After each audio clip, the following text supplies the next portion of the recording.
আপনি ফোন কিনতে যাচ্ছেন 30,000-এ, আবার যদি এমন হয় যেখানে থাকবে 7,500 mAh-এর ব্যাটারি অ্যান্ড পারফরমেন্স থাকবে পাওয়ারফুল পারফরমেন্স, স্ন্যাপড্রাগন 8 Gen 4, যার অ্যান্ড্রয়েড স্কোর 2 মিলিয়নের উপরে চলে যায়, gorgeous look and beautiful display, and যেখানে লং টাইমের জন্য আপডেট থাকবে ফোনটিতে, অ্যান্ড টিপুল ওয়াটার রেজিস্ট্যান্ট থাকবে। হ্যাঁ গাইজ, এটা হলো পোকো F7। আসসালামু আলাইকুম রহমতুল্লাহ। হ্যাঁ, এটা হলো তার ব্যাক সাইড। লুক ইট ইস গর্জিয়াস লুক, যা পছন্দ হবে না এমন কেউ নেই হয়তো। I love this design. Front সাইডে দেখুন, একেবারে ব্যাচেলার ডিসপ্লে।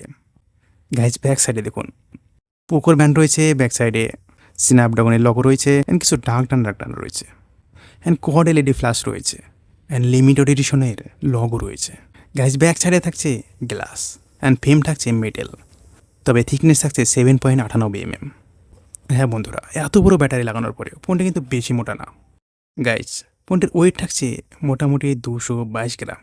ও শিট, যা আপনার এক হাতে ক্যারি করতে অবশ্যই একটু অসুবিধা হতে পারে। অ্যান্ড ফোনটিতে থাকছে triple water resistant, oh my god, IP66, IP68 and IP69।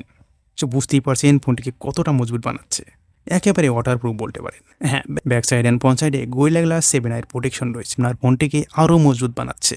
হ্যাঁ গাইজ, ডিসপ্লে ব্যাচেল দেখুন, অ্যান্ড চিন দেখুন, একেবারে ফ্ল্যাগশিপের মতোই রয়েছে, যা নাই বললেই চলে। হ্যাঁ, ফোনটিতে রয়েছে ডিসপ্লে 6.83 ইঞ্চির 1.5K অ্যামোলেড ডিসপ্লে, যা কিন্তু 120 Hz রিফ্রেশ রেটের সঙ্গে আসছে, যেখানে আবার HDR10+ সাপোর্ট রয়েছে, অ্যান্ড 3200 নিট পিক ব্রাইটনেস রয়েছে, and 480 Hz touch sampling rate রয়েছে।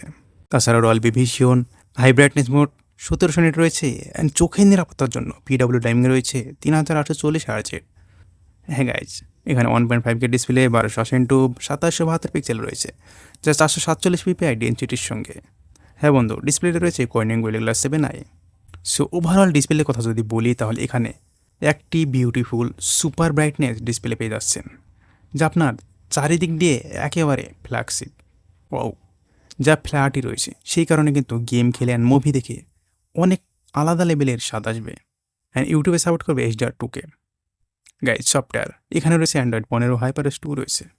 হ্যাঁ গাইজ, আমি ফ্লিপকার্টে দেখলাম যে HyperOS এখানে লং টাইমের জন্য, মানে 4 বছরের জন্য Android update and security update 6 বছরের জন্য রয়েছে। 30,000-এ দারুণ ব্যাপার। তবে সফটওয়্যার এখানে অ্যান্ড্রয়েড 15, HyperOS 2 কাজ করে। যারা HyperOS ব্যবহার করেছেন তারা অবশ্যই জানেন HyperOS অত্যন্ত একটি ভালো ওয়েস, যা স্যামসাংয়ের মতোই রয়েছে। তবে গাইজ এখানে আরেকটি নেগেটিভ পয়েন্ট রয়েছে, যেখানে কিছু ব্লোটওয়্যার অ্যাপ রয়েছে, মানে 12টি অ্যাপ ইনস্টল করা রয়েছে, যেগুলো আপনি পরে আবার আনইনস্টল করতে পারবেন। তাছাড়াও আপনি এখানে অনেক কিছু কাস্টমাইজ করতে পারবেন। হ্যাঁ বন্ধুরা, যেখানে আবার AI ফিচার অনেকগুলো রয়েছে, সার্কেল টু সাস, Gemini, AI enhance, AI RC pro, AI reflection remover. হ্যাঁ, যতগুলি AI নতুন ফিচার রয়েছে সবগুলো কিন্তু এখানে রয়েছে বস। গাইজ যদি আমরা এবার মেইন পয়েন্টে আসি, পারফরমেন্স, এখানে কিন্তু তাগড়াওয়ালা পারফরমেন্স পেয়ে যাবেন। কেননা 30,000 এখানে ফ্ল্যাগশিপের মতোই পারফরমেন্স পেয়ে যাবেন, যেখানে পারফরমেন্সের জন্য প্রসেসর ইউজ করা হয়েছে কোয়ালকম স্ন্যাপড্রাগন 8 Gen 4, যেটা 4 ন্যানোমিটারে তৈরি হয়েছে, যার অ্যান্ড্রয়েড স্কোর 2 মিলিয়নের উপরে চলে যায়, যা 2.1 মিলিয়ন। যার CPU এর প্রথম স্কোর কাজ করে 3.21 GHz, তবে তারপরের তিনটি 3.0, তারপরের দুটি 2.8। জিপি এখানে রয়েছে Adreno 825, পাওয়ারফুল জিপি রয়েছে এখানে। এখানে আপনাকে পানির মতো গেম খেলে দেবে। হ্যাঁ, এখানে রয়েছে UFS 4.1 LPDDR5X, যা সুপার ফাস্ট। আমরা যদি পাবজি গেমের কথা বলি, তাহলে ভাই এখানে একটু ডিসঅ্যাপয়েন্টের ব্যাপার রয়েছে, কেননা এখানে 90 FPS দিচ্ছে। মিনিমাম এখানে 120 FPS দেওয়ার দরকার ছিল, বাট কোম্পানি বলছে যারা আপডেটের মাধ্যমে 120 FPS নেক্সট টাইম দিয়ে দেবে। তবে COD মোবাইলের কথা যদি বলি, তাহলে এখানে 120 FPS পেয়ে যাবেন। যদি জেনচিন ইম্প্যাক্টের কথা বলি, পাওয়ারফুল গেম কিন্তু এটা।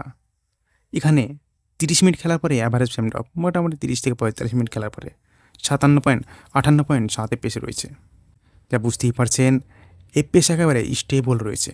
সো আপনি যে কোনো গেম বলুন না কেন, এই ফোনটাতে আপনাকে পানির মতো গেম খেলে দেবে। পারফরমেন্সে এই ফোনটা, মানে এই সিরিজটাই অত্যন্ত তাগড়া সিরিজ হয়ে থাকে। গেমারদেরকে টার্গেট করেই এই F সিরিজ বানানো হয়। যদি এবার আমরা ক্যামেরা নিয়ে কথা বলি গাইজ, যেখানে ব্যাক সাইড রয়েছে 50 মেগাপিক্সেল অ্যান্ড একটি 8 মেগাপিক্সেল। 4K 30 FPS শ্যুট করতে পারবেন।